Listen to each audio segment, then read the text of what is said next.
Three, two, one, Zero. and liftoff.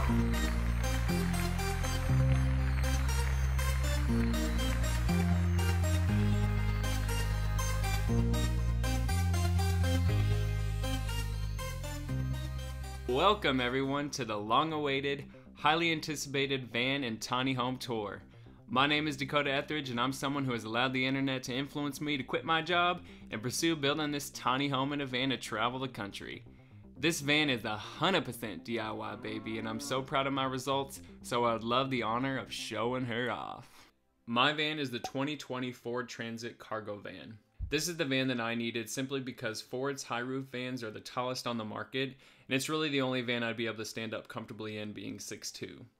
My van also features an EcoBoost engine, extended fuel tank, and the very popular swivel seats. The 2020 Ford vans also have the all-wheel drive option, which I have already discovered has helped me drive pretty comfortably in snowy conditions and a little bit of that off-road action. Now upon entering the van, you are greeted by my yard and a little small garden. Now this is artificial, so I don't have to tend it with any water, which is great, and it cuts back on my overall water consumption, so I do be eco-friendly.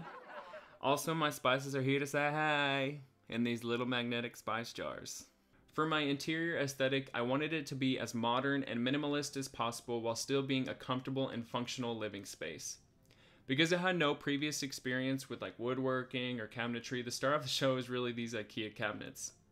Other than IKEA just kind of always hitting different, it was very simple to build, and these juicy, high-gloss, flat-face cabinets provided the style that I wanted to match my modern aesthetic. I also like the idea of using IKEA cabinets because I figured that if I ever wanted a new shelf or something got damaged, I would have the luxury of popping into any of the stores in the country to address it. And then also I really liked how I could change any of the shelves for drawers or have any sort of combination I really wanted. It allowed me to feel like I'm making custom cabinets while still holding true to this conversion being 100% DIY. I went with a 15-inch deep cabinet on my driver's side and then a full-size 24-inch deep cabinet on my passenger side for the sink. I went with a pretty big sink for my van because I wanted to be able to wash dishes or my face without fearing like I'm splashing water all over my bed or on the floor. And then a big sink is just one of those luxuries of a normal house that I wanted to bring with me living in the van full time. For my countertops, I was able to find this perfect, thinly cut quartz piece. I was worried that the weight of something like this could alter the stability of the van while I was driving it, but the van has managed it just fine, and it undeniably heightens the notes of luxury in the van. The next big element unique to my build are the floating shelves. I feel like the concept of floating shelves sounds pretty stupid in a moving vehicle, but I've been moving around for like 2 months now, going off-road at times with no issues. The way I did this was a mixture of command strips for my more stationary items and then Velcro for items I wanted to pop off and move around. This honestly is my favorite thing I did just because it allows the small space to remain as open as possible, and it's just so aesthetically satisfying seeing your shit organized in little containers. At one end of the living space, I used this blackout curtain to provide some privacy while I'm inside the van, and on the other side, I've got this open cabinet for additional storage and a little ottoman to use as a chair or a stool to step up on the bed.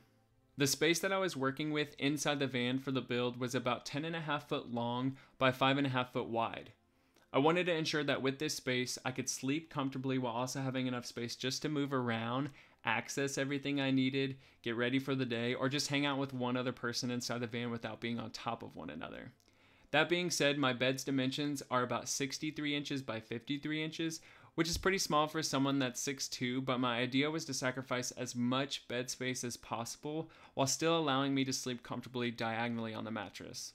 So with those dimensions, my diagonal sleeping space on the mattress is about 6'10", giving me plenty of space to stretch out at night, and then I've also built an extension to the bed over the counters as I've needed. And directly over the bed, I installed a max air fan to provide a little air circulation and temperature control. Because I wanted a large fridge, I ended up having to store it underneath my bed. It's fairly simple for me to access by lifting up my mattress with one hand and then accessing the lid of the fridge with the other. I also have a small cassette toilet inside the van under the sink that I can quickly access for when nature calls. For electricity, I have a Goal Zero Yeti 1400 and two Dometic PBL 40s. I use the Goal Zero to power most of my electronics, and it's really nice having the variety of outlets.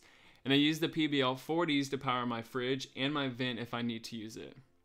I love having the two Dometic batteries because I can be powering my fridge with one battery, and then I can have the other one out and about charging up front with me while I drive or for any other use. These can maintain powering my fridge for about 4 days, and then they fully recharge in a couple of hours during a longer drive. The Goal Zero battery can manage much higher outgoing power, so it can be drained faster if I'm cooking on it or if I'm on my computer a lot. This battery I feel like is essential for me to have since I am living in the van full time, so I can still utilize my normal electronics and appliances. I typically recharge my batteries using the van while I drive, but I do have 2 Goal Zero solar panel briefcases for recharging as well. In the garage of the van, you can see I have plenty of storage to house all of my other gear. I have another video where I show in full how I organize everything I've decided to take with me on my journey, so take a look at that if you're wondering how I've comfortably achieved this lifestyle. This van has been a goal of mine for a while now, and it was really crazy to pursue it, and then now I actually have it to enjoy. If this is something that you're interested in doing, or you know someone who is, send this video out to them as an example of what can be done with no prior experience. I didn't even own a power tool before doing this. It's so crazy and it can all be done. If van lifing isn't your thing, but you just respect the work, share it as well as a way to show some love. I have the process of me building this van documented on my channel, as well as vlogs and other van and tiny home related content. I hope this video leaves you impressed or inspired to take on a similar project, and I really appreciate you spending the time to watch this video where I'm able to showcase this exciting achievement of mine. Thank you for watching.